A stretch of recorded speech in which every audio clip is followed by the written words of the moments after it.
And I am your host, Adam Chimayo. And I'm Heaven Schroeder. That's right. This is the Quack podcast, the most official, unofficial Oregon Ducks sporting podcast. Woo! Potential spam on the web footosphere. And Aaron, we talking playoffs. Well, there we go. We talking. My finger playoffs, wouldn't baby. work. Did you see that? I was trying to I get my saw it. finger to get the thing to go away. You're one of the Got to update the Bluetooth on this thing. If you're watching us on YouTube, we already got a mistake, but don't worry because we got an old pro coming on the show. It's going to be a tightly run ship after this one. To be fair, though, we don't actually know his age.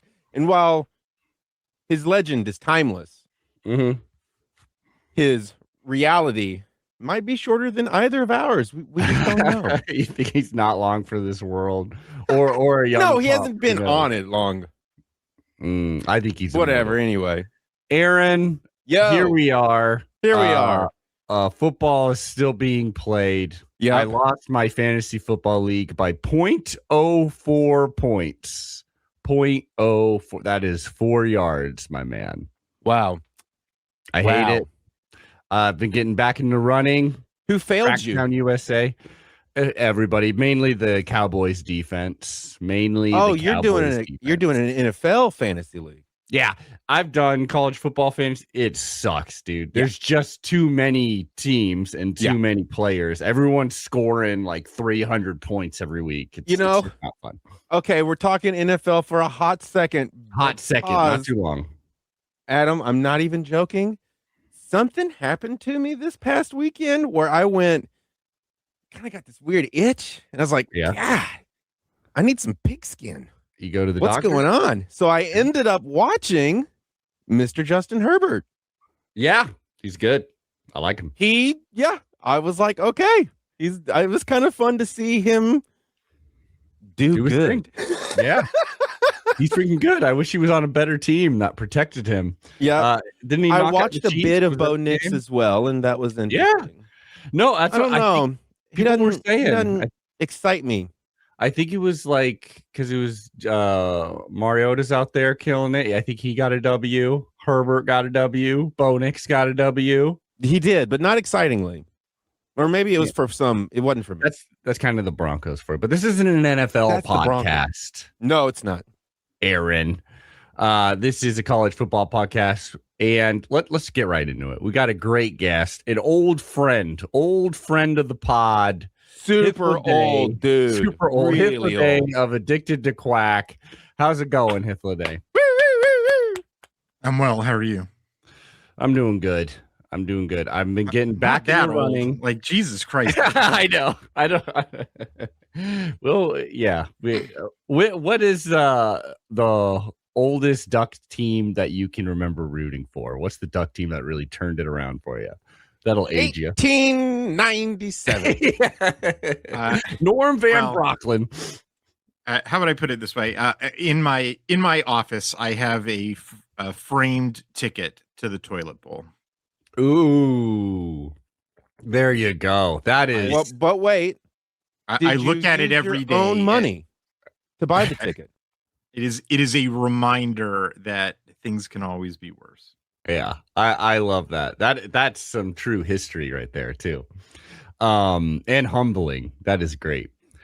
So, Hith, let's say two guys had an Oregon Ducks podcast and they don't put that much effort into it, nor could they because their brains are too fried. How would you recap this 2025 Oregon Ducks season for them? Great first question. Recap what happened this season? What are your thoughts on it? We're standing here on the precipice of playoffs. Well, the season basically went down as I was expecting. This year, in the broad sweep of what I think is going to be Dan Lanning's tenure at Oregon, in which they are building up the talent to be an elite level program, and when I say elite level, I mean the very tip top, with the Ohio State, Georgia, that the Indianas of the world. Indiana does not count in this talent level. I get you. Where essentially they have top level blue chip talent year in, year out, that it's being primarily almost exclusively done through high school recruiting and on a conveyor belt where you get guys for only like 2-3 years because you're playing them pretty early, and the guys behind them, and then they go off to the NFL. The guys behind them, get early playing time because they're going to be the guy after the guy, and the guys behind them, in Class C are right behind them. And that's the model that Dan Lanning was coaching at Georgia when he was the defensive coordinator when they won national title, and that it's clear that he's very close to turning the lights on to the factory, but that the last the first several years at Oregon, he's been very reliant on the transfer portal, but that each year it becomes less and less so. This year, you saw a diminished use of the transfer portal, but still, had to hit up the transfer portal for a number of positions, and you could see that at the offensive line in particular, because of that pinch in the offensive line coaching and recruiting, and it definitely had a big effect on things. Most significant effect on Oregon's offense in 20 years. It's very, very clear when you dive the numbers about Oregon's efficiency in the passing game and their explosiveness in the run game. It's super clear the effect that that playing 3 offensive line transfers have had, in Oregon and those quadrants of football.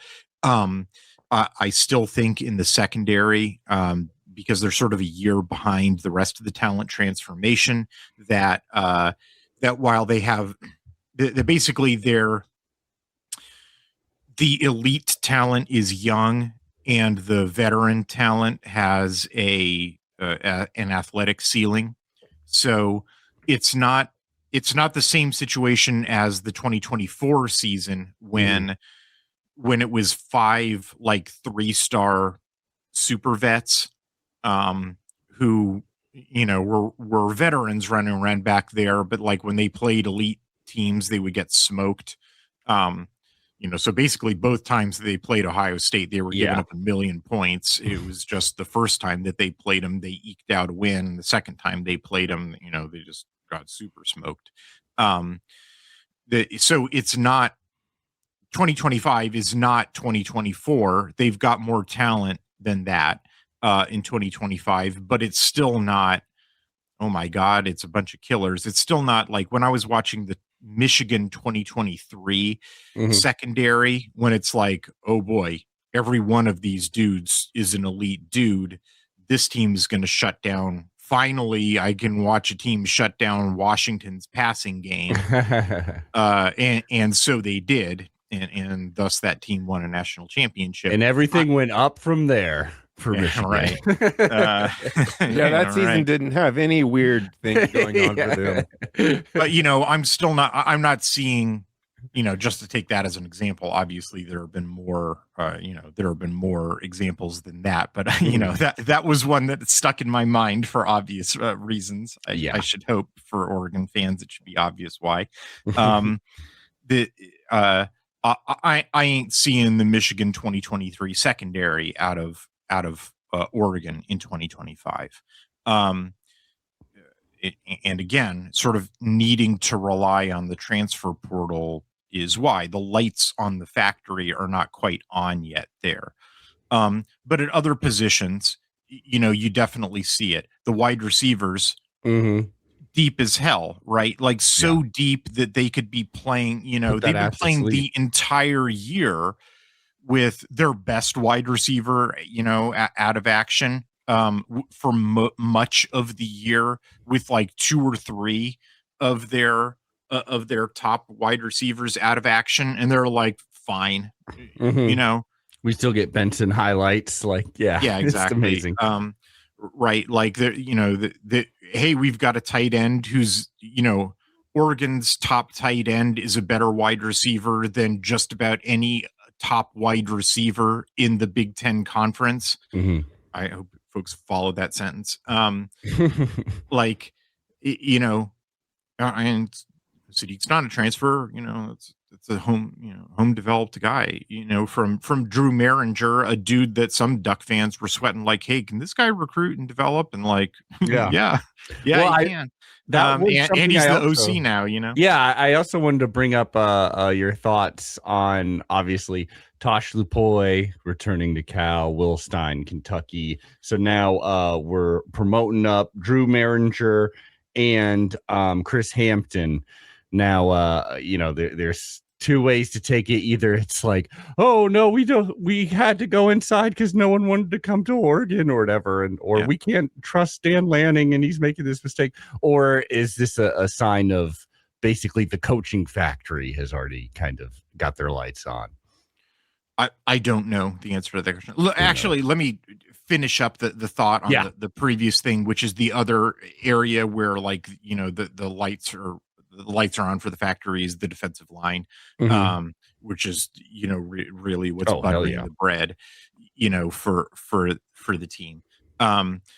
So in that sense, like the season has gone pretty much as I expected, given what the schedule was. This was pretty much exactly what I expected. And that for the playoff, Oregon, I think, got a basically, I actually really like the way that the playoffs set up for them. Unlike last year where I was like, you've got to be kidding me. Like, this is what their reward was for being the number one. They were mad at us all year. Yeah. Our reward is we get to collect rust and then we get to play Ohio State. Yeah. So, but, so like, I really like the way that it sets up because, we'll talk, I'm sure, a little bit later about how they match up against JMU, and if they get past Texas Tech, the way that they set up for the rest of the teams, the way that the bracket sets up is like, well, basically, if they get past Texas Tech, it will mean that they have slayed a certain dragon. And then it's like, well, shoot, if they've slayed that dragon, then that means that they're kind of unstoppable.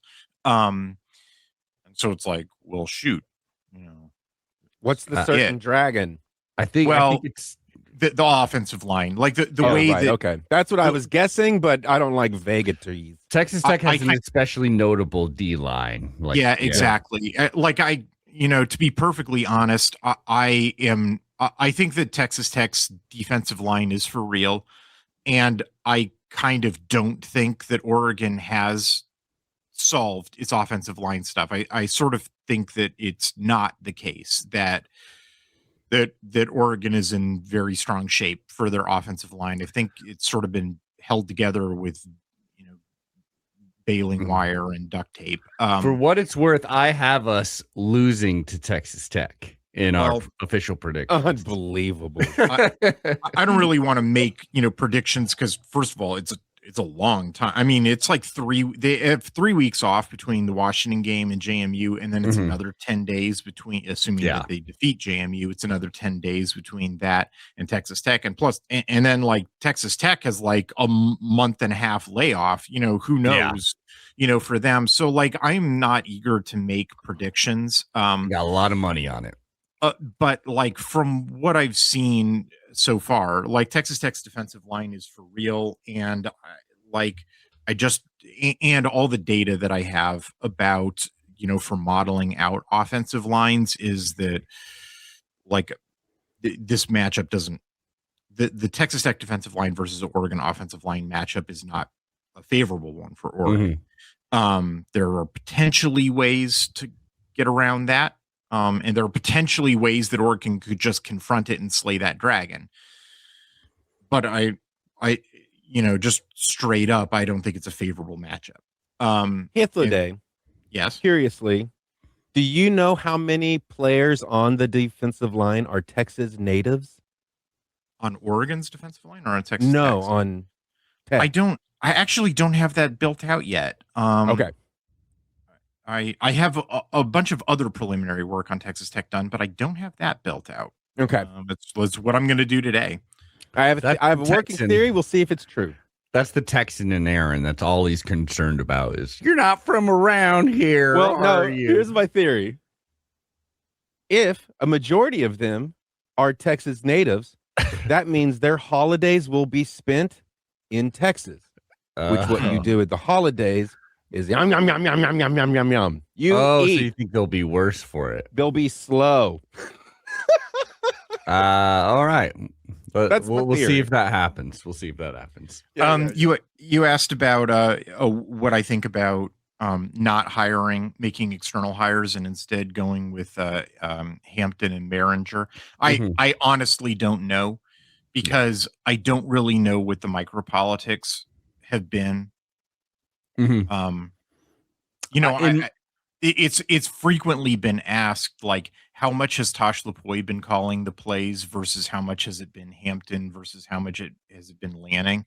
Like, I swear, like, not a week goes by that I don't get asked that question on some forum or social media or something, and I'm like, you guys think I'm in the meetings? Like, how am I supposed to know? And if you you think I'm able to speak on that? Yeah, right. Yeah. There's really no way for me to tell that sort of thing. Like there's no way, because there's no way for me to do like differential testing.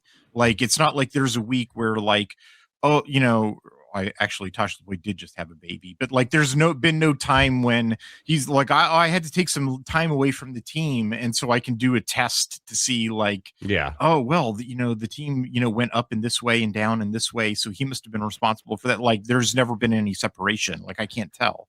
In my head, it seems like the trade-off of being like, if you want to keep very talented coaching staffs around, even when they don't have an OC or DC role, then you need this internal promise of like, look, when they inevitably get hired away, you're going to be called up. And it can also be a good scapegoat if next year the offense just falls off a cliff, it's like, okay, you officially had your shot. Now we're hiring someone else. I don't know. Seems like a good thing.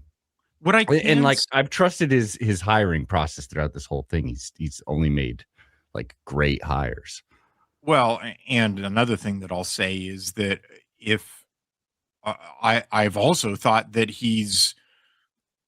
I'm not sure that he's ever fired. I can't actually remember if he fired anybody, but he's shuffled off guys where, okay, that's not working out expediently. Like, I mentioned a moment ago, the safety thing. Like, the reason that Oregon is behind on the safeties is that it wasn't until I have to look it up.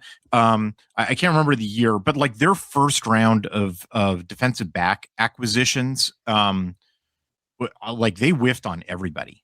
It wasn't until the guys that they were recruiting in the, I think 2024, I'm going to misspeak. It's either 23 or 24. I forget which, but like late like it wasn't the 2022 cycle, and I think it wasn't the 2023 cycle either. I think it was like everybody that they recruited in 22 and everybody that they recruited in 23, but maybe there's like one guy in 23, but then he was hurt. Is that what I'm misremembering? Florence, maybe? Sorry. But it wasn't until the 24 cycle, I believe, that they finally like recruited guys who were like, this guy is going to work out. Like, I think it was their first 2 cycles where it was like every dude that they recruited in the defensive backfield was like, oh man, did you screw the pooch on that dude? Like the abnormally high bust rate, which is remarkable too, because like, you know, the opposite is the case with his portal acquisition, right? Like he has a super high portal hit rate. Like, Absolutely. I mean, the gold standard, right? Like his 2022 class in the portal is the highest I've ever seen, where everybody that he took, with the exception of one guy who just stayed hurt, not only played but started, and then not only started but went on to be drafted. I mean, it was like, oh my God. But then the defensive backs, you know, high school recruiting was just like, you know, total dud fest. And then the dude who was responsible for that got shuffled out the door, and that's why Oregon has Chris Hampton, and now Chris Hampton's the defensive coordinator. Now, so, and the other thing that I'll say is that, again, I don't know what the micropolitics are of like who's responsible for what, who's doing the game planning, how much each person is responsible, like whether it's a team effort or if it's like totally, you know, I'm the man, you know, I do all of this and you're all my subordinates, or what. Like, I don't know. But what I can say is I look at the game planning. You know, it's actually the primary thing that I'm doing, right? Because I'm doing all the film study on the opponent, and I can't help but, you know, come up with, okay, so this is how you should attack them. This is how this would be a stupid way of attacking them. This is how their opponents have attacked them. These are the ways that the opponents have attacked them that have not worked. These are the things that the opponents have attacked them that have worked, you know, et cetera. And so this is what I would expect Oregon to do if they're stupid. This is what Oregon would do if they're smart. And in past years with Oregon's defensive coaching staff, which I've just sort of assumed has been Tosh Lupoy, but I don't know, maybe it hasn't been. I've been, you know, in a certain fraction of games, I've been like, this was the wrong strategy, dude. This was, you know, not only not a good strategy that I would have synthesized from all of those lessons, but like you had specific case examples of previous opponents doing exactly that strategy and losing the game because of that strategy. How can you be so stupid as to have replicated a losing strategy? But then in the year of our Lord 2025, on the defensive side of the ball, that never happened. Like the Oregon's defensive coaching staff, whoever that may be, perhaps Tosh Lupoy, I'd like to think so. Maybe it's why he got the Cal job. It's like all of that went away. He was consistently choosing the right thing, you know, the right game plan. And so it's like, hey, way to go. You know, all right. You know, maybe that's growing up or something. You know, maybe it's like no longer smashing the beer bottle into his face, you know, before the game. Yeah. This is only like, okay, I'll look at the reports, I guess. Yeah, right. You know, good analytical staff stuff, like, but both on the strategic level and on the tactical level. You know, like, so as an example, the most recent game they played, you know, against Washington, you know, I can tell you that every Big Ten team, every Big Ten defense made the same stupid, well, not everyone. There were a couple of exceptions, you know, where they were smarter, but most Big Ten defenses made the dummy mistake of focusing in on Jonah Coleman, the running back, as, you know, and oriented the entire defense on taking him away. And it was stupid because the explosive play generation was all from the quarterback, both in the read option game, you know, because that dude would then go on the outside. You know, it was by far a bigger explosive run threat. And second of all, in the passing game, like they'd let that dude scramble, for massive yardage. In Oregon, so it was all over my article. You have to do the opposite of that. You have to reorient your defense to focus on Williams. And it was like, watching that game live, I never thought I would say this in a million years, but like Gary Danielson was music to my ears because like almost the first words out of his mouth during the first quarter was Oregon's defense is doing everything they can to take the quarterback away. They're focusing all of their efforts on the quarterback in both the running and the passing game. And I'm like, yeah, Tosh, way to go. You did it. So Luke Boy started reading Addicted to Quack. Perhaps that's it.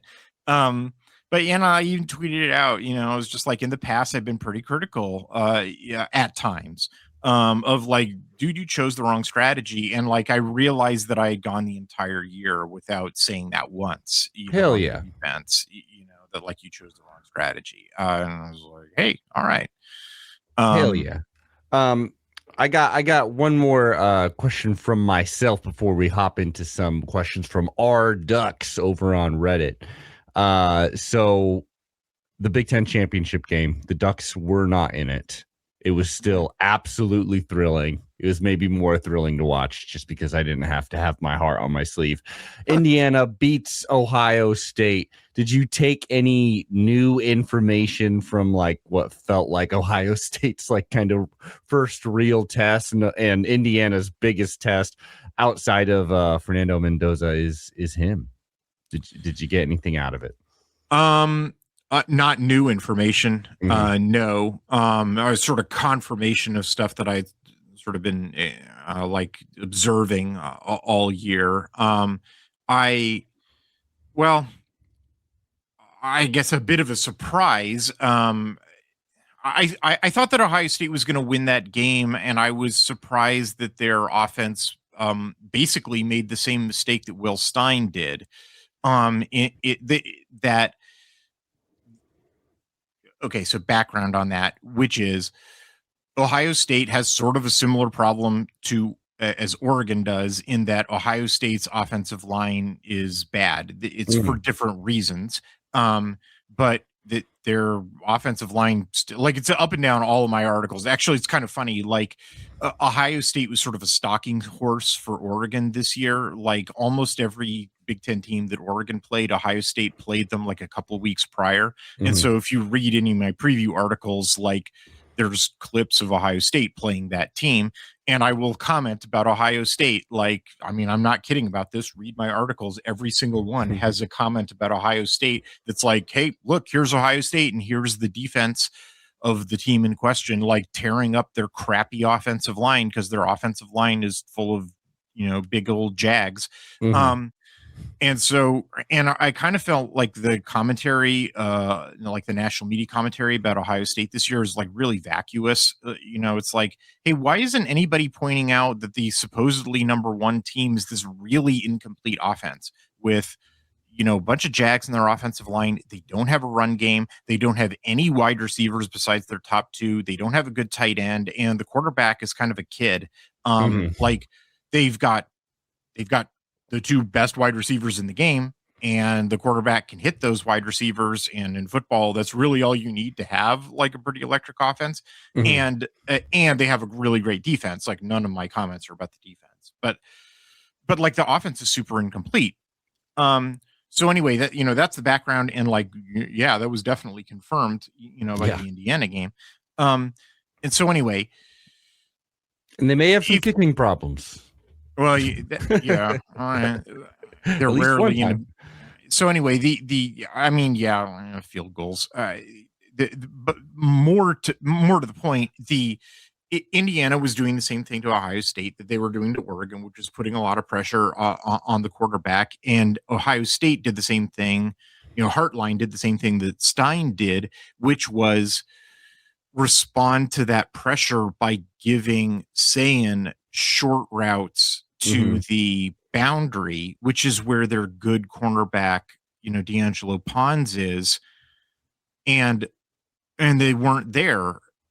And it's like, how did two different coordinators in the same situation make the same dumb mistake? And you could the whole game, like I was telling the people that I was watching the game with, like, look at Sayan's helmet. Look, just all you need to do is look at Sayan's helmet. He is always looking to the boundary, and then he's panicking because the throw's not there. And then on the plays when he is able to make a throw, look at his helmet. He's looking to the field. The throw is there to the field. Like, how are you not learning this lesson? Indiana's coverage to the field is ass. Like, just light him up to the field. Like, come on, guys. Like, how does nobody watching film and seeing this? Even Kurt Signetti knows it. Like, he said it in multiple press conferences. He's yelling at the field corner during half times. Like I don't understand how, like, these people who are paid millions of dollars could be this stupid. Like, I remember you saying this exact thing after we played Indiana, because that's the first time you came on this season, and I remember you saying this exact thing. So it is. Very so anyway, I really think that Ohio State is this like overstuffed scarecrow. Anyway, and that Indiana, if they ever play someone with a clue, like they've got whoever comes out of, they've got who's in their bracket. They've got whoever comes out of Alabama, Oklahoma, right? Yeah. So that's the thing, is if Oklahoma beats Alabama again, there's no way, unless Mateer magically gets healed, there's no way Oklahoma's crappy offense can take advantage of that. Terrible. Yes. So, like, Oregon fans, I'm telling you, root for Oklahoma in that game, because then Oregon gets a rematch with Indiana if they make it past Texas Tech. And then I don't know, like, maybe Stein will finally, after two different opportunities to watch all that film, will finally have learned his lesson. And then, Oregon gets that crown. On the other hand, or DeBoer. I mean, that'd be kind of fun. But, like, DeBoer will definitely see it. Yeah. Are you kidding me? Like, that's the thing. If DeBoer makes it past Oklahoma and DeBoer gets to take on Indiana, DeBoer is absolutely going to see it. Absolutely. Like, DeBoer is not Hartline. This is his first year calling plays. This is not DeBoer's first year calling plays. Like, that dude's been a coach for 40 years. He's not gonna miss it. Yeah. It'll be interesting if we get past Texas Tech. Most likely it'll be some kind of revenge factor for Dan Lanning, either against Indiana, Alabama, or Oklahoma, which we have. I don't know. I don't really care. It'd be amazing if Oklahoma with that offense is able to get that far. Let's get into some of these Reddit questions, all about Oregon. You can tell the fear in Oregon Duck fans just through these questions. I feel we've been hurt before. Let's start with what is this person's name? This person's name is. I've never met a group of I mean, just like, dude, you never had a girlfriend before, bro? Yeah, it's okay. We're hurt, man. Learn to love again, brothers. We can't all be Seahawks fans, all right? Riding off a couple Super Bowl appearances. This is from D Lidge, is what I'm going to guess how you say this. There's excitement about the potential for getting some of the injured receivers back for one or more playoff games. That's right, Aaron. There's pictures of practice, like Evan Stewart, I think Gary Bryant as well, DeCorian Moore, all at least suiting up for practice is kind of all we have right now. What does the data suggest about skill players coming off of a lengthy injury? It seems unrealistic to think that someone like Evan Stewart would immediately be at peak effectiveness if he were able to play against JMU. Is that wrong? Yeah, it's very subjective. Do you feel like it'd be make more sense to like stick your toe in the water like against the JMU, or is it just another week of healing would be better, or what are your thoughts on this? It's the difference isn't skill players. The differential is how much physical contact you're making. So guys like running backs, linebackers, guys who have to block, those guys, long time frames. And the reason why it's long time frames is it's not just the time off for the injury, it's then the extra time off because okay, now you're back to 100% health. You now need extra time because all that time that you were not able to do, the serious conditioning work, your body was getting, soft and pudgy. So you need the extra time to get back into game shape. So like an example of that Oregon fans, will probably recall is like Noah Whittington. So Noah Whittington had an ACL tear in the Colorado game in 2023. And, it takes about, 6, 7, 8 months to get over the ACL tear. So that, puts him back to like 100% healthy and like, June, July of 2024. So he's capable of playing in the fall of 2024.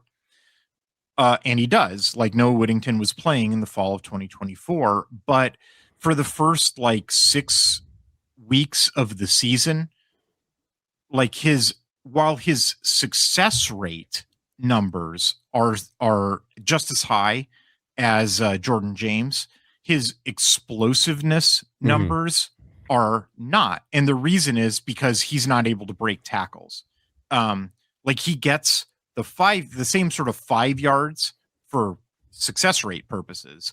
But then when a dude goes to tackle him, unlike Jordan James, who would then break that tackle and go on to get like 10 yards, Whittington would be like, and fall down.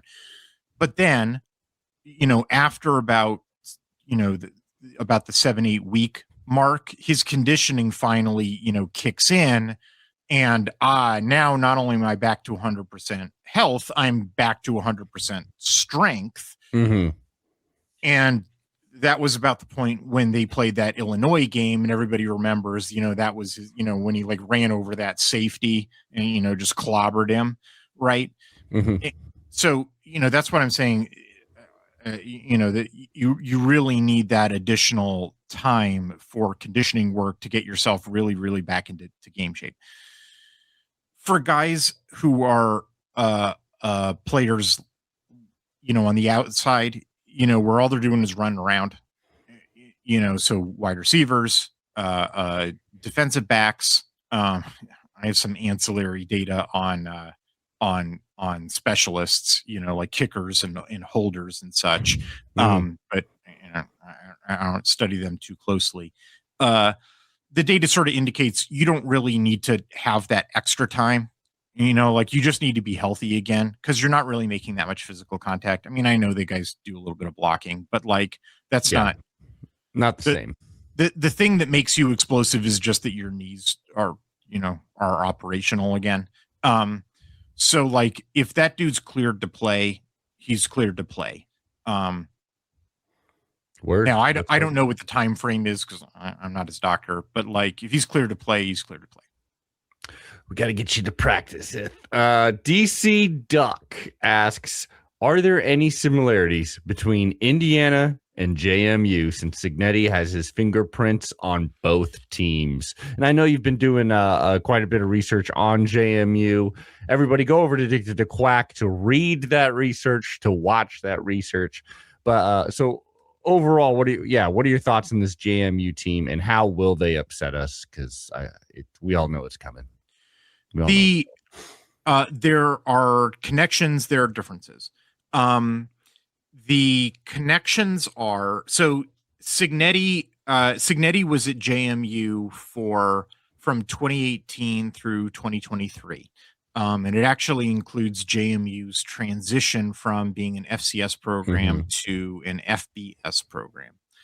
And for actually most of the time that he was there, Cignetti, they like if I constructed their roster database, and like almost everybody that they're recruiting is like either 247 doesn't have them in their database, or they're 0 stars, which is not the same thing as that's a talentless dude, as like 247 didn't bother to, oh, we didn't evaluate that guy, like he's from Minot, North Dakota, Yeah. like, well, I don't know what that guy can do. So and it's not really until the 2024 cycle under Chesney that they start getting classes that are like made up all primarily of like mid to low 3 stars. So then the other like relevant thing to be aware of is that Cignetti, when he departs JMU for Indiana, he takes the core of starters and most productive players with him. So Surratt and Fisher and Walker, and so it's about I think it's 15, 16 players, something like that.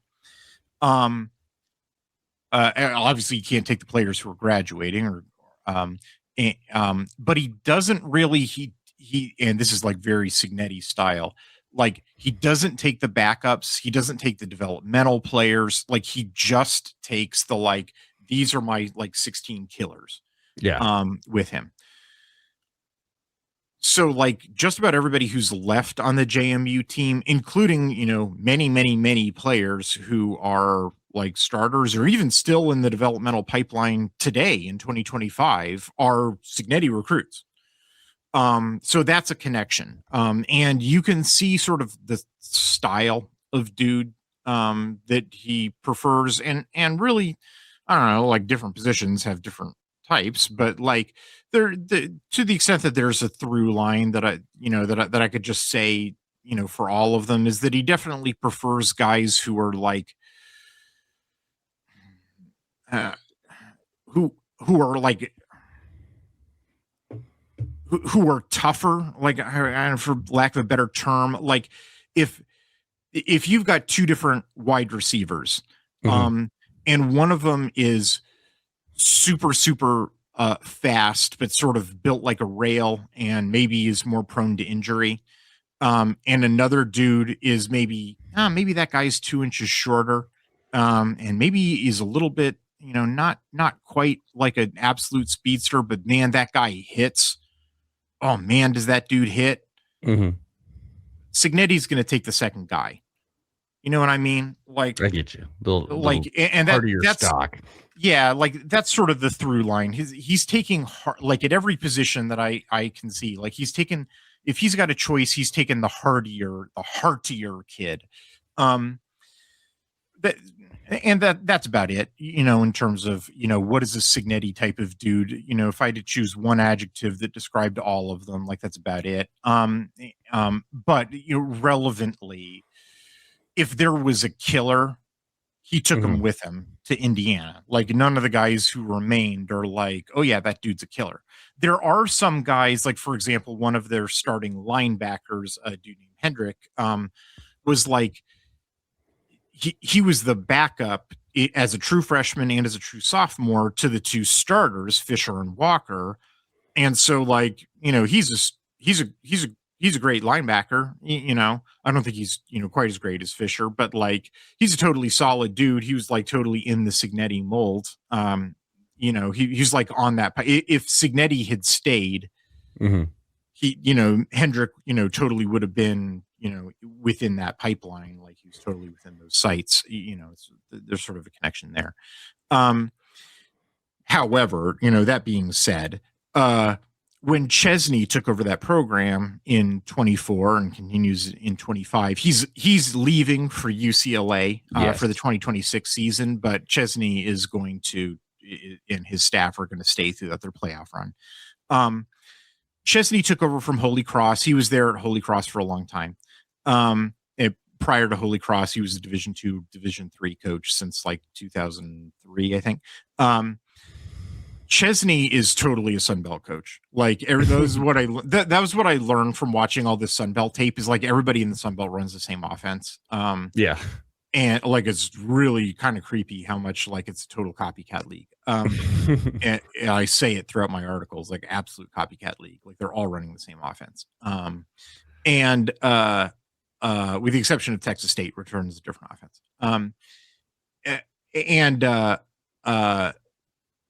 And like Chesney totally has his imprint all over that program. Like it's Chesney's program. With the exception of those sort of like holdover Signetti recruits who have now come up. Yeah. And so there's sort of that imprint of certain player personnel. The way that they play football is Chesney / Sunbelt style. And so just forget it. Just, forget the Signetti connection. There's very little. I get you. Of that. And then it's a Sunbelt team all the way. Look for UCLA to do really well in the Sunbelt. Good to know in the future. Okay. Yes, actually, I'm actually very curious to see how that plays out. How does Sunbelt Bob, to borrow the term that Florida fans were using for Napier, who is the one who's going to that's JMU. Right. Which I actually think is a really good fit, honestly. Yeah. But anyway, how does Sunbelt Bob, do, or Holy Cross Bob is actually, well, I'm not going to get into that. I'll talk about UCLA sometime in the future. But I am really curious to see how that goes because that's sort of a fish out of water. Yeah. But both the sort of like almost all the schools that you've worked at has been religious schools, number one, which is interesting. Like, I don't think he's like a Bible thumper or anything, but like you can definitely tell that like faith is important to him. Mm-hmm. And I think he's a good guy. Like some of the interviews that I've listened to him, like he definitely strikes me as I think he's a cool dude, and I think he's a good guy. Now we're sending him to godless UCLA. Like, I don't know. But yeah, no, there's kind of a fish out of water element to that. It's sort of like when Sonny Dykes was at Cal. And but then also like that offense is not what I associate with UCLA and UCLA's talent pool. That said, with JMU, this is going to be all over my article. I've actually already tweeted it out. It's like it's an offense that it wants to think of itself as, and it definitely wants you to think of it as, an efficiency rushing offense. And yet they are not a very good methodical. They are not a very effective methodical drive offense. Like if you just kick back and let them do methodical drives, they'll flame out in like 5 plays.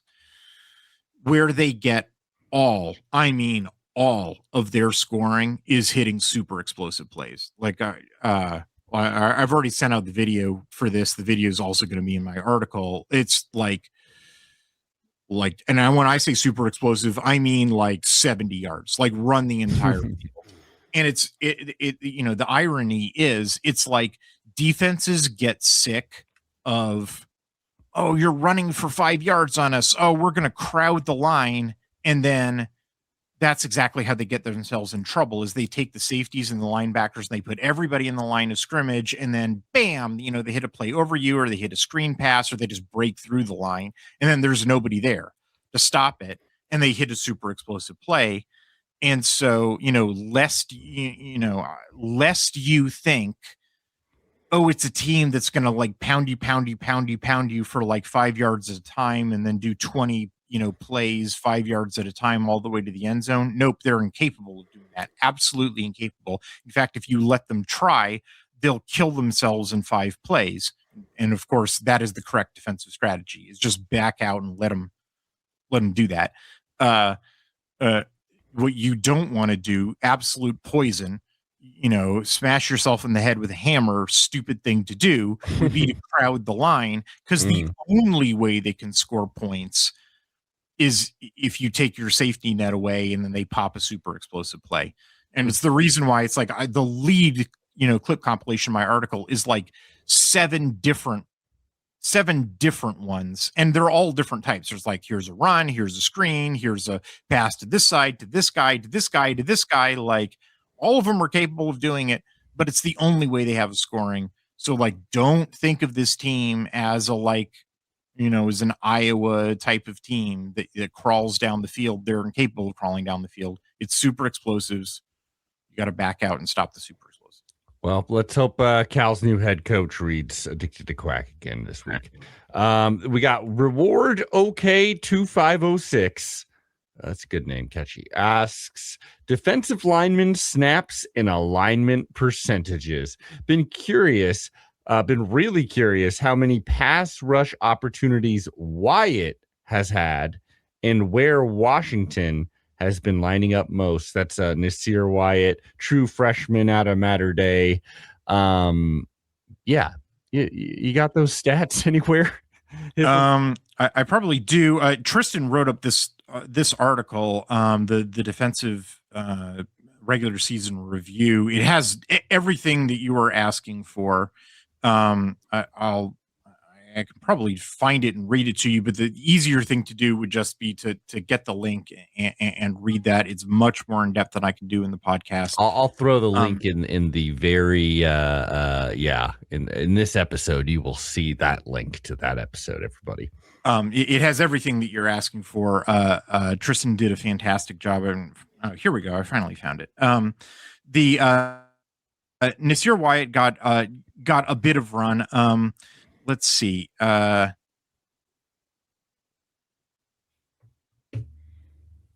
mostly towards the end of the season.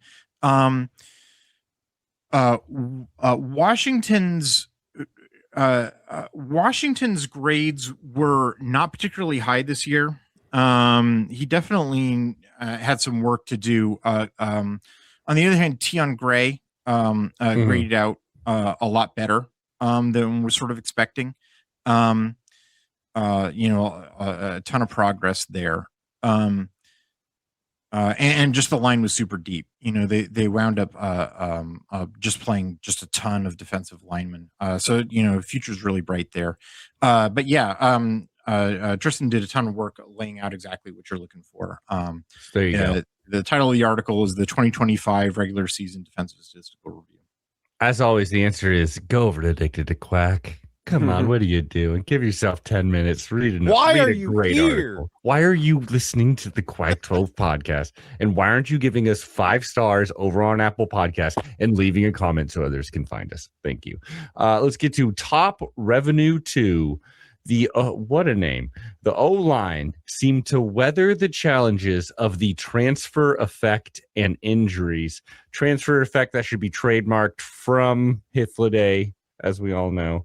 How much better can it get? And how is Isaiah World doing at improving his ability to anchor, as they will likely encounter D-lines of very high caliber? Looking at you, Texas Tech. It sort of depends on what you mean by, weathering the effect. Like, to me, they did not explode into a pile of body parts, so I guess they survived. Yeah. By my lights, they did not actually do so. They did not weather the effects. This was Oregon's worst season, by its offensive stats, its fundamental stats, in terms of its pass efficiency performance and its rush explosive performance since 2012. Dang. Or 2011, sorry. The 2011 is sort of the benchmark because it's prior to Marcus Mariota. Oregon was actually not in a very efficient passing offense until Marcus Mariota. They would hit explosive plays because sort of the way that Chip Kelly engineered the rush offense would get defenses kind of confused, and so they could hit explosive passing plays, but on a play in, play out basis, they were not very efficient in the passing game. And so that quadrant of the offense was still sort of yellow orange until Marcus Mariota came along and he could actually efficiently hit passes. But it was still like Darren Thomas hitting, throwing passes they were still 48% efficiency. And then, Marcus Mariota came along and fixed all that. And then Oregon had, great running quarterbacks, 2016, sorry. I always sort of mentally delete the 2016 season. Oh my God. Accepting the 2016 season, which always has this forget 2016. Still had a great quarterback at least. But of their real, not fake, it was a dream seasons. This season, Oregon's efficiency pass performance was, back underwater. And their explosive rush performance, was at around 11%, which is, definitely not the Oregon standard of around 20%. They were able to hit the other, two quadrants. They were definitely hitting their explosive passes and they were definitely hitting their efficiency runs. Although even their efficiency runs in this most recent game against Washington cratered, I think because they rushed two guys back, who were injured.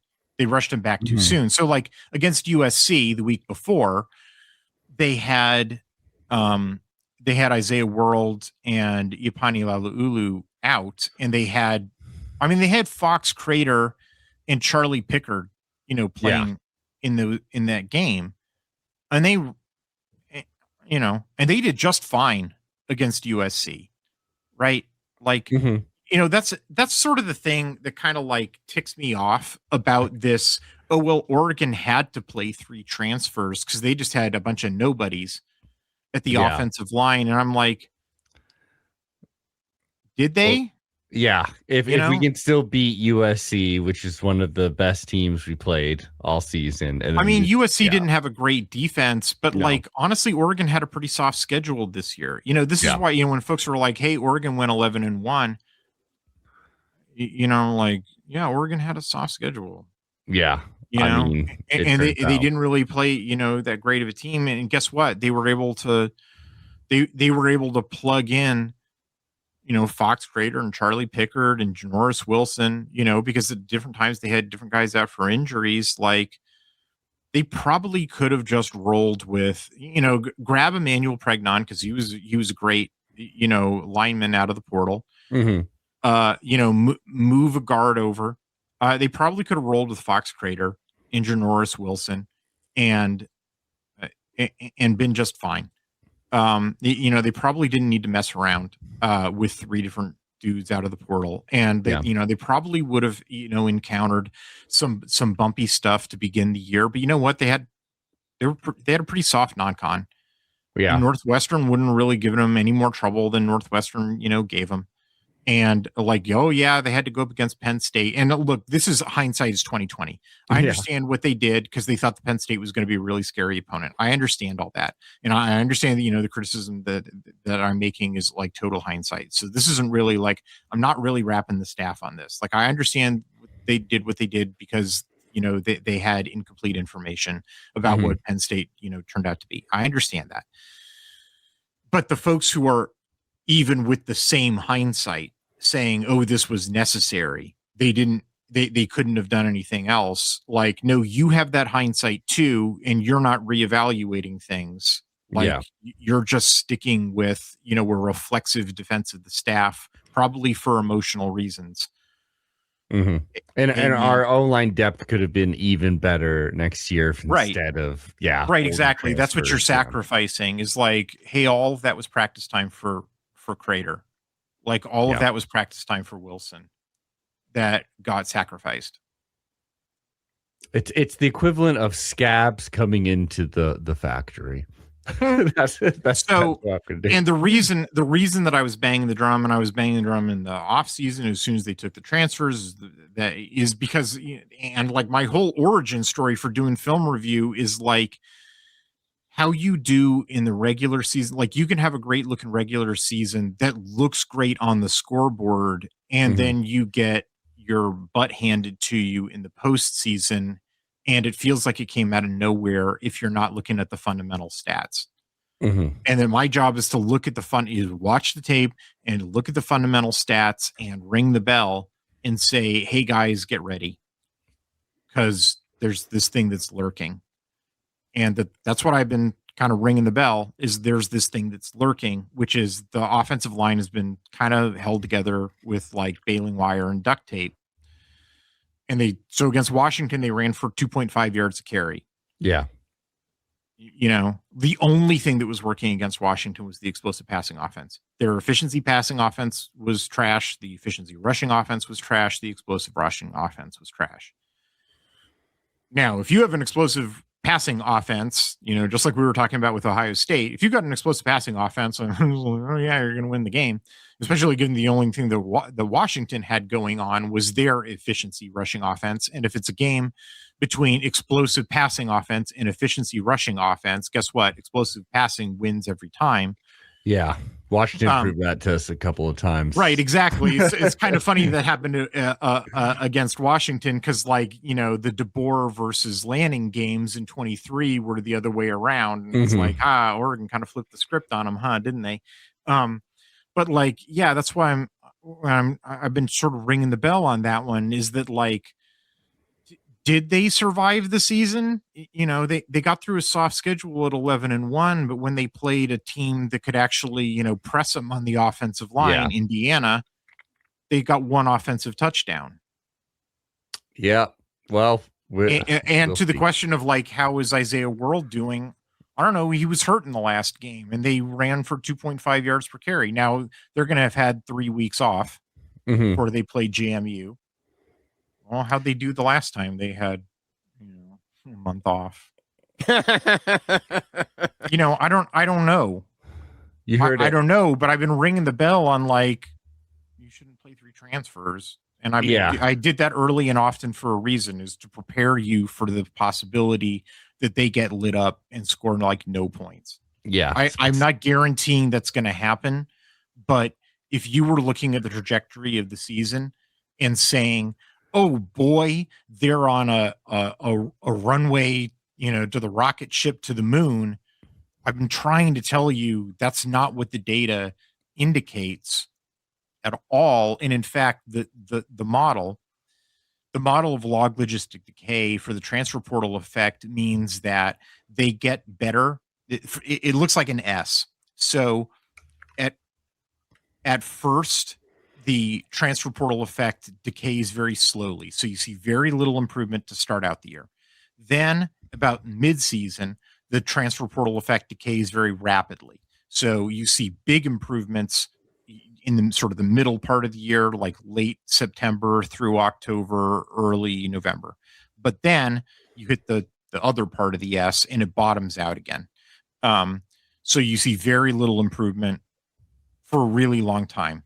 And like it takes a full calendar year for the entire transfer portal effect to completely wear off.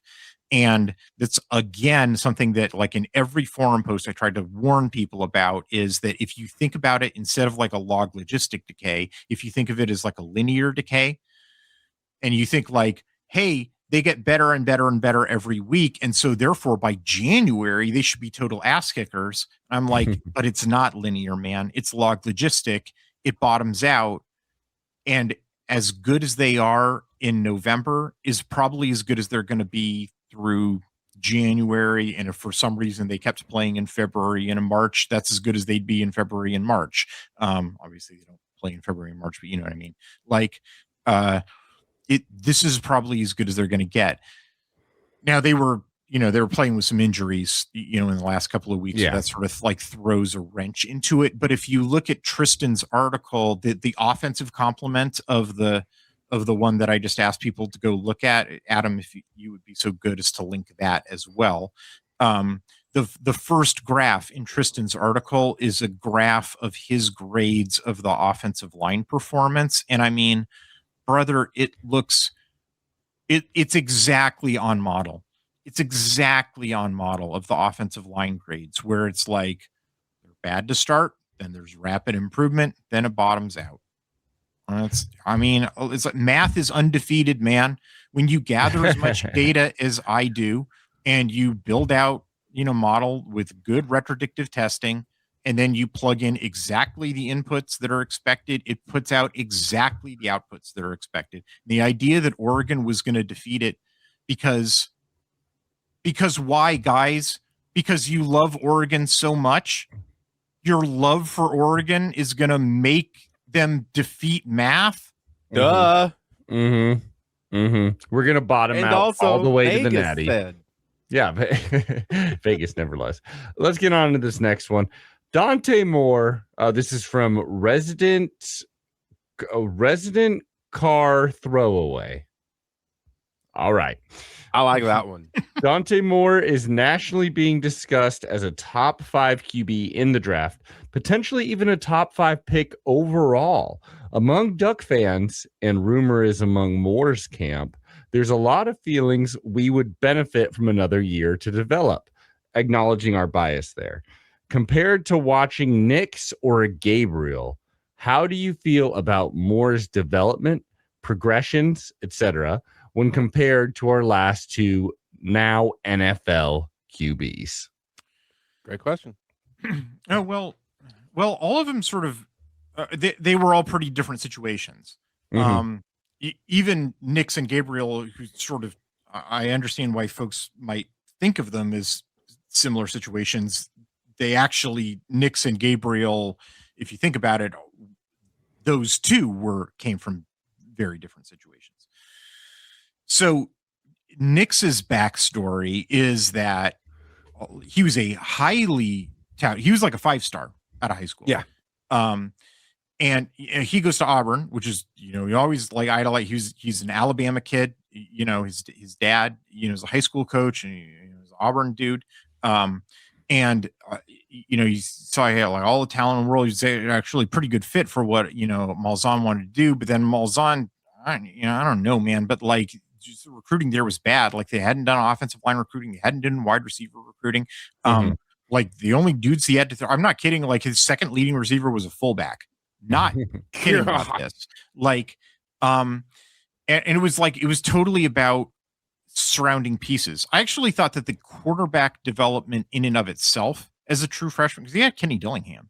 Like, yeah, I thought the quarterback development wasn't really so much the problem as like every play he was running for his life because the offensive line was so bad. And it was like, that's naturally just going to hinder your sort of the rest of the stuff, your confidence, your sort of psychological makeup. If you're running for your life, yeah. And that was his freshman year. And then the subsequent 2 years is just like stupid offensive coordinators. So then when he goes to Oregon and, he does interviews and he says this, he's like, I don't think I changed when I got to Oregon. Like for that first year, this is the 22 season that I'm talking about. In 22, he's like, I don't think I changed for the 2022 season. What changed was the surrounding pieces. He had an offensive line that could protect him. He had actual wide receivers to throw to. He had a stable system. Like the people who were around him, coaching and protection wise and outlet wise, and not being in the SEC where like the fans are crazy people with guns. Like shooting people because you're not sad enough about losing the Iron Bowl. I'm not making that up. That's a real story that happened. Oh boy. It was just like, this is a healthy place, and what changed wasn't Bo Nix, was everything around him like went from not healthy to healthy and feeling good. Yeah. And I was like, okay, this is great. And so it wasn't so much that like Bo Nix developed as like, I'm just in a healthy place, but then he stuck around the next year. And in 2023, that's when there's not really any change. I mean, obviously there's a little bit of change, but like not fundamentally, there's not really fundamentally a change at Oregon. Like not really much of the situational stuff changes between 2022 and 2023, but Nix does. Like, that's actually the year when Nick's changes is 22 to 23, and you see like a 20-point jump in his NCAA passer rating. Like, it's sort of a delayed effect, but like that's when he does his like aha, you know, like when Fry has his 300th cup of coffee and time, you know, his adopted brother joins the team. All those billboards in New York really got him excited, you know. Yeah, exactly. But you know, whether that's, you know, Oregon's coaching, you know, Will Stein having like, you know, yogic, you know, moments with him, or whether that's just him being a COVID super senior who had like literally played the most games in college football ever. Yeah. Oh, that's right. You know, who's to say? You know, I honestly, like, I'd love it as an Oregon fan to like take credit for that. Like, oh, there's something in the water, you know, like, or Will Stein, you know, brilliant coach, or Dan Lanning's like, you know, super zen, you know, or is it just less toxic than Auburn, which is or, you know, the team. I mean, I definitely think that was part of the 22 stuff, but the 20, but that's not what I'm talking about here. I'm talking about the 23. Like, it really was Bo Nix growing up. So why did Bo Nix grow up? Why did that happen? What development was it? Was that something unique to Oregon's coaching staff, or was it just Bo Nix was a COVID super senior and we're never going to see that again unless there's a pandemic, which, you know, knock on wood, fingers crossed, you know, but yeah. So, you know, I'm not sure. Maybe it might just be that you need like a bunch of experience to do that. Yeah. You know, so then Dylan Gabriel was not a 5-star. He was like a high 3-star, you know, he was in actually fairly stable systems. You know, he was fairly stable at UCF. Then he goes to Oklahoma. He got injured. Then he went to Oklahoma. He was fairly stable at Oklahoma. But he played, you know, in a certain type of system. He goes to Oregon and plays in a different type of system. His passer rating, it improves, but it's largely because he's playing in a different type of system. Like, he's not throwing bombs all the time. It's a much more like efficiency RPO type of system. And I wouldn't necessarily say that he developed, maybe you could argue that it's development under a certain interpretation of that term, but it's more like he diversified. Like, he became a more complete quarterback because he learned how to do lots of different stuff. So this is a different thing than what was going on with Bo Nix, where it wasn't so much like unlocking his potential that had been hidden the way that it was at Auburn and sort of like toxic shit going on at Auburn. This was more like Gabriel got exposed to playing football in a different way. So that, you know, good for Dylan Gabriel, you know, that's cool. Kind of like, hey, that's sort of like why you go to college, is like to learn and experience different things. So that's cool. And, you know, going to Oregon is like part of, you know, Oregon can definitely claim credit for that. Like, he wasn't going to get those experiences at Oklahoma. But again, hey, being a 6th-year COVID super senior is probably, and just having the extra time to be able to do that is probably, you know, the main thing there too. With Dante Moore, we're not talking about a 6th-year super senior. You're not talking about a guy who's been to like, you know, multiple different schools. You're not talking about a guy who, you know, needed to play in like a radically different offense, or even started whole seasons of football. Exactly. We're talking about a guy who, you know, at UCLA played a partial season. There is something of a parallel to Nix, because like at UCLA there's like total garbage, you know, kind of like the Auburn thing. Yeah. But then he, you know, unlike Nix and Gabriel, he takes a season to redshirt, you know, and he sort of does, you know, the traditional thing. It's a year flip-flop, but he does the traditional thing. He sits and he redshirts, and then he goes and plays. He's playing behind an offensive line that's not doing a fantastic job of protecting him, which is a little ironic because he transferred from a school that had an offensive line he's a pocket passer who needs protection, and he transferred to Oregon in the 1 year when Oregon doesn't have an offensive line that's doing a great job of protecting him, which is like a poor Dante. But like, so there are different situations, is, you know, what I'm trying to say here. And in terms of what his development is, like, he's clearly developing, but That's exactly what you would expect him to do. He's gone to a better situation. It's way better. Like it's a way healthier program that UCLA. He has way better surrounding pieces.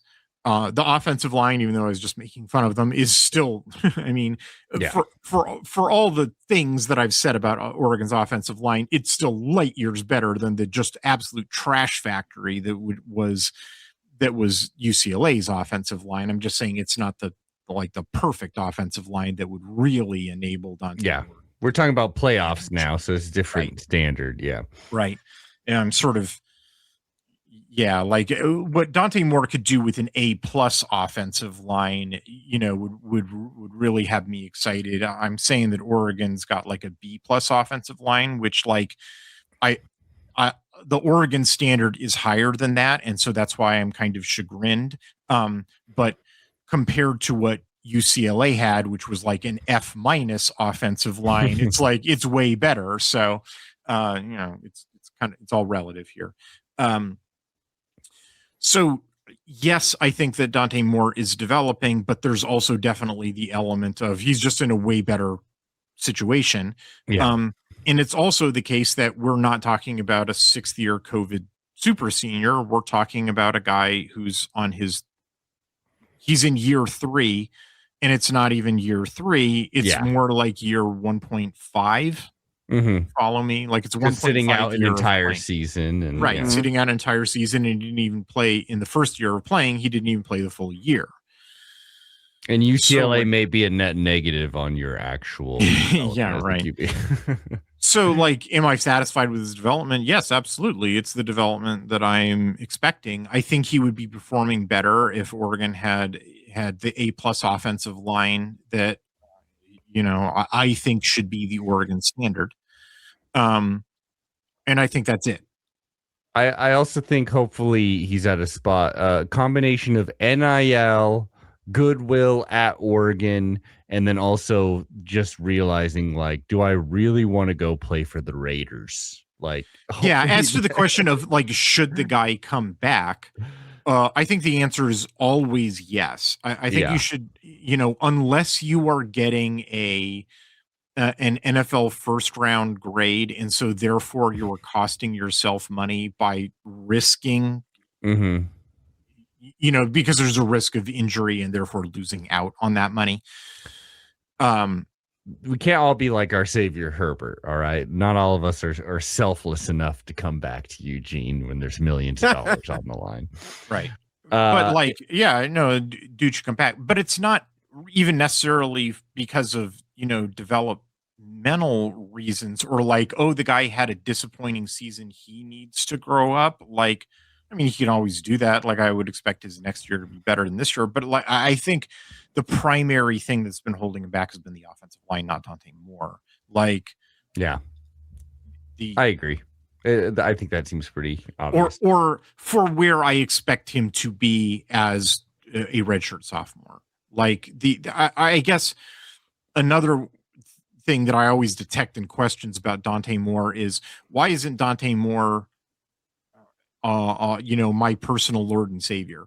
Why don't I have a shrine to Dante Moore the way that I have a shrine to Jesus Christ? And I'm like, Jesus Christ, guys, you know what a pocket passer means, right? I guess I'm always sort of frustrated with, football fans who think of the quarterback as the main character. Yeah. And everybody else on the football field is like irrelevant. And I'm like, it's a team sport, guys. The idea that the quarterback is responsible for solving the offensive coordinator's stupid choices in the game plan and the offensive line getting blown up. And it's the quarterback should just be able to dismiss all of that and heroically rescue every play as a redshirt sophomore in his 12th start ever. Let's go take a hike, guys. That's a stupid thing to expect. Yeah, go watch some Vernon Adams Jr. highlights if you want to see a Duck team like that. Here we go. Electric Ground 526 is the final question here. And I think some of this you've already answered. What is the archetype of a team that Oregon should be worried about? are there tactics that Oregon can employ that would help them in one of those games? Can't wait for the pod. In my head, that was what Indiana did to our O-line, what Texas Tech may be able to do to our O-line. Like in my head, it's that. And I remember you having a solution specifically against Indiana of a way that we could have attacked that could have maybe worked. Is there a deeper answer for you on this? I mean, the archetype, the ideal team to defeat Oregon that would just absolutely dismember Oregon sort of starts out with the way that Texas Tech's defense is built. Mm-hmm. Just sort of, I'm like, but then would improve on the way that Texas Tech's defense is built with like an actually good offense. Texas Tech's actual offense is not good. Not great. It's really not. I mean, you look at the fun. Like, there's a complicating factor, which is their quarterback was hurt for much of the year, including in their lone loss, I believe, right? Yes, against ASU. Yeah. Although there's another complicating factor, which is like they have two backup quarterbacks, and their second backup quarterback is arguably better. Their QB2, that is their primary backup quarterback. Their QB2 is arguably, depending on how you do the statistical parsing, and it depends on how you think about the strength of the defenses that he faced versus the strength of the defenses that the starting quarterback faced. But arguably, QB2 is a better quarterback than the starter. He played against Utah, yeah? Yeah. Well, part of the game against Utah. That's right. Because one of the starting quarterback's injuries was in the middle of the Utah game. There were two different injuries to the starting quarterback. That one was physical and one was a head hit. I remember that. They may not, but I do.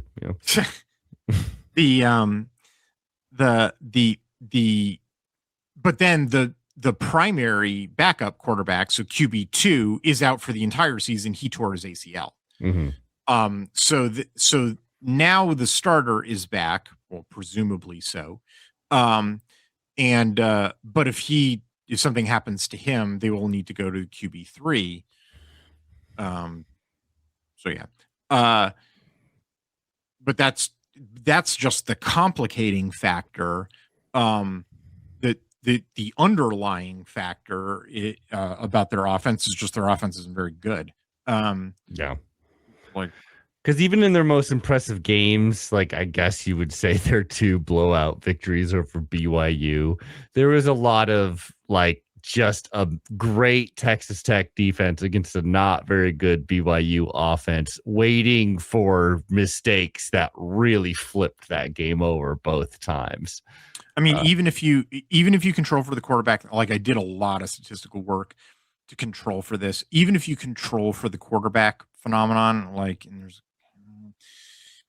the pass efficiency is still underwater, and they're getting like bog average, like 7.5. I mean, like perfectly average FPS median yards per pass attempt numbers. Their rush game is super average, like 51% efficiency. They're below average in explosiveness. And the only reason why they score points is like they're totally dependent on their defense. Like I got clued into this because of there's usually it's the case that play-based efficiency metrics and drive-based efficiency metrics predict each other. That is how you do on a down-to-down basis, efficiency-wise, like given the down and distance, do you get enough yards to stay ahead of the chains? And given your number of possessions and your number of scoring opportunities, do you get touchdowns at a reasonable rate, or do you like, I didn't get, I had a whole lot of empty possessions, or, oh man, I'm scoring touchdowns all the damn time. Usually those two things predict each other, right? Like if you're efficient on a play-by-play basis, you tend to be efficient on a drive-by-drive basis. If you're efficient on a drive-by-drive basis, you tend to be efficient on a play-by-play basis. If, on the other hand, those things are cattywampus, if like, oh man, I'm scoring touchdowns on lots of drives, but my play-by-play efficiency is really bad, which is the case for Texas Tech, or vice versa. I've actually seen vice versa all the time. Like, oh man, we're really efficient on a play-by-play basis, but we just can't punch in touchdowns. Like, that's a big red flag too. But that's a different type of offense. We'll talk about that on a later day. That, like, I have the computer set to throw me a bunch of red flags. And the reason that I have it set to do that is because most advanced stat systems are either built to be play-based or drive-based, and they get fooled because their pairwise comparison. I'm going to get into math. Advanced stat systems are built to do one thing or another, and it requires really good mathing in order to untie the perturbations. So I built in, and so the way that most advanced stat systems deal with that is that they don't deal with that. I, however, am dealing with only one team at a time. So I just built in a bunch of red flags to signal me when there's something like that happening, to say, like, hey, Hith, why don't you try to solve what's going on here? With Texas Tech, it threw up a bunch of red flags to tell me, hey, Hith, solve what's going on here. And the way that I solved it was, oh, shit. Texas Tech generates about 1 billion more fumbles than they ought to. They have about 70% more fumble generation than the model suggests they should, given the number of run contacts that they make. Like, it's like the opponents that they play dip the ball in Crisco before they play Texas Tech. It's crazy. That's not to say that they have greater fumble luck. That is, when the ball hits the deck, Texas Tech is not picking it up at a greater than 50% rate. Like, no, their fumble luck is average, but the ball is popping out way, way, way more often than it should. It's crazy. And what it suggests, and so therefore, and simply, if you raise the number of turnover opportunities, you're just, even with normal fumble luck, you were just going to raise the number of turnovers. And so therefore, Texas Tech's offense is getting the ball on short fields. Just not only so their offense is getting way more opportunities than they should. Like, they're getting like 14 possessions per game.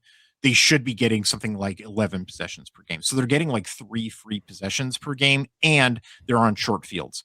So that's what solves the, why is their drive versus play-based efficiency numbers, so cattywampus? It's because, like, all these tons of fumbles. But what it suggests is that if, like, you just played a team that had better than average ball security, that, like, Texas Tech's offense would vanish like a fart in the wind. Guess what team has really good ball security? Like, really good ball security, like, never puts the ball in the deck. Ducks, baby. Yeah.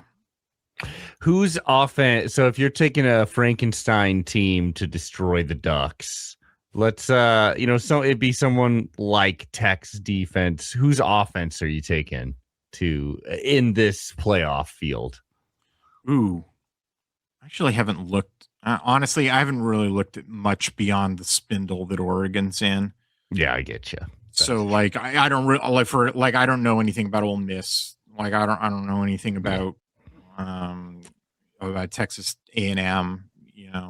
I know they lost to Texas, so they're out. Like, within this field, like, beats me. It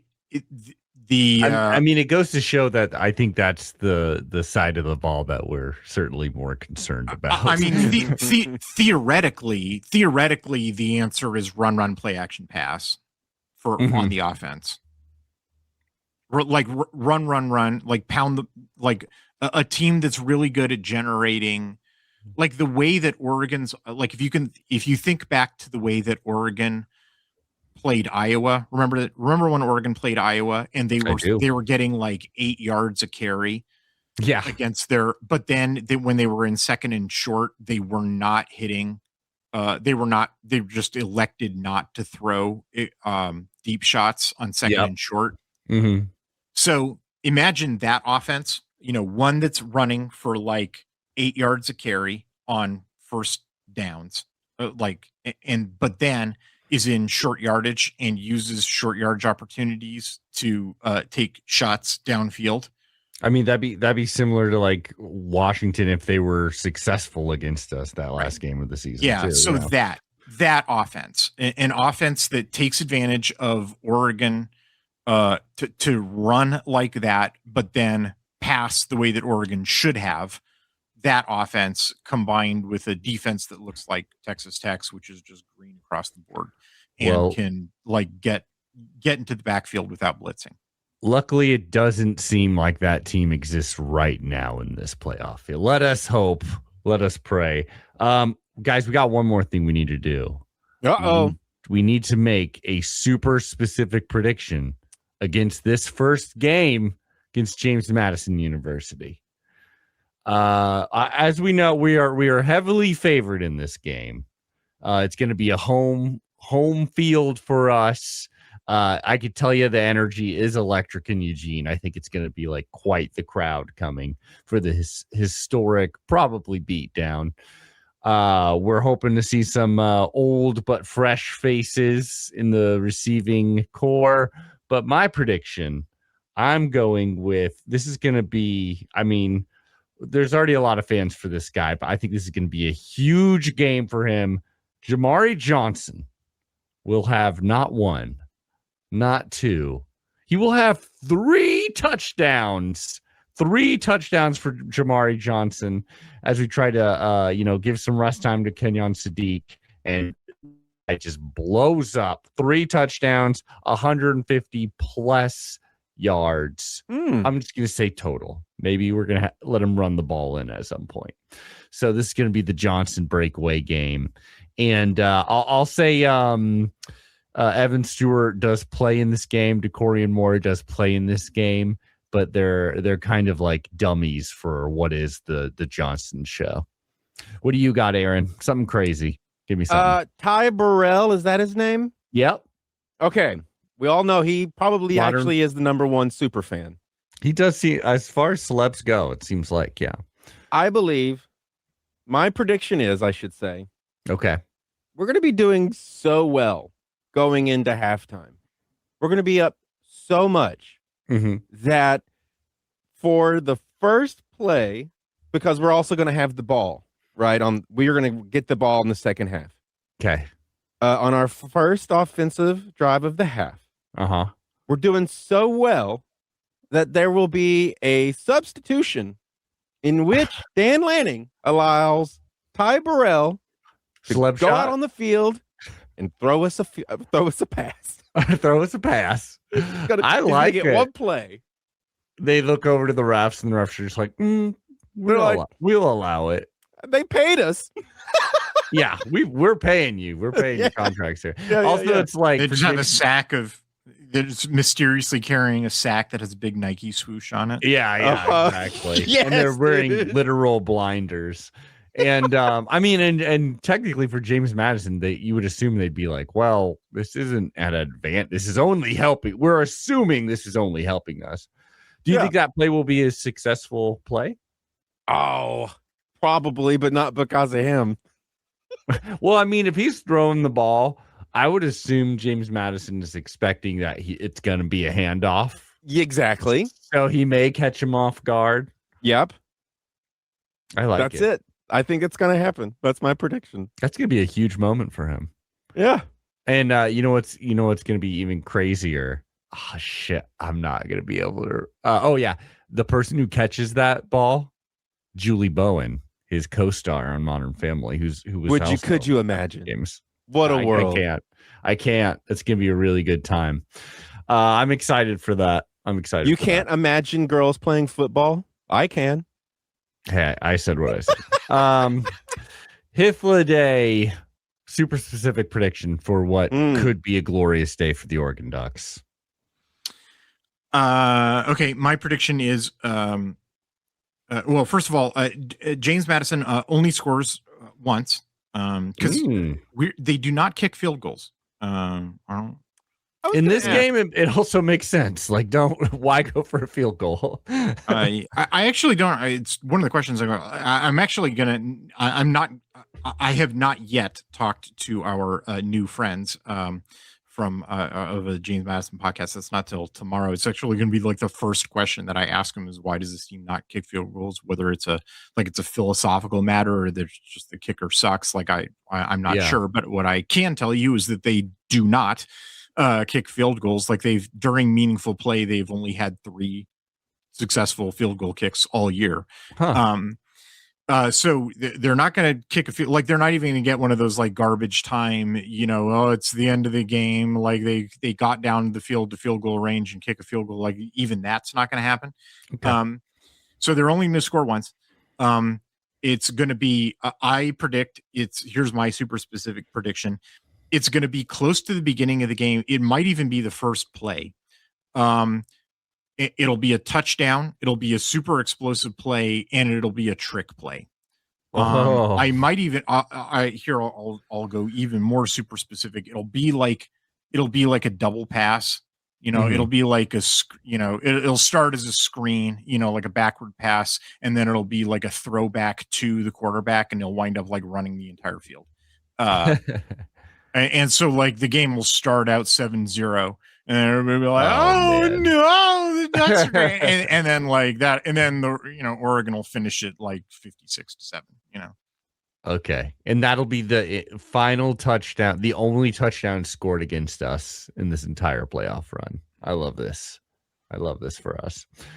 Well, regardless of whether any of that happens or if it all happens exactly like every single bit of it's going to happen, we will be back breaking down what happened in this game, and you will be over at addictedtoquack.com. Check the liner notes here for this episode for some links to some great articles written by you and Tristan. Hythloday, always a pleasure to chat with you. Hopefully at the very end of this historic season, we will have you on breaking down the Oregon Ducks national title championship. That's what we're hoping for, Hythloday. But either way, always a pleasure to talk to you, man. It's always a lot of fun. Talk to you, Aaron.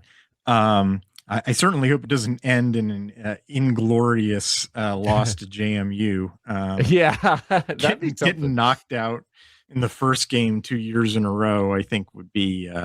That would be. I don't know how Oregon fans could live that down. This one would feel different if we lost. Oh my gosh, yeah. You know what? I believe it. That's my new prediction. That's my article is going to be out on Friday. It was a lot of fun to write. But I got it done. I had plenty of time to work on it, and I got it done pretty early. So I hope I'm not tempting fate, but I'm getting to work pretty early on Texas Tech. There you go. I mean, I think we're all looking ahead to Texas Tech, if I'm being real. I would love to know, like, literally this coaching staff, because obviously you don't want to look ahead, but there is some advantages to looking ahead. And it does feel like if you were going to look past an opponent, this would be an opponent that you should kind of look past. But I don't know. That's how you get caught with your pants down. They've gotten extensive analytics staff. They have no doubt, tasked quite a few of those folks to be working on Texas Tech. I have no doubt that they'll be perfectly. That sounds vaguely like you're the one doing it for them. Yeah, clearly. I mean, he is doing it for them, whether they're reading his articles or not. Yep. I mean, whether they know it or not, I have actually met quite a few of Oregon's analytical staff at conferences and other things. That must have been thrilling. It's a good group. Bunch of sharp cookies. Nice. Well, y'all, it's been a great time. Happy holidays. Hopefully happy Duck victory coming up. Any words of wisdom, Aaron? No. All right. There you go. I got 2 words. Quack, quack. Quack, Bye. quack.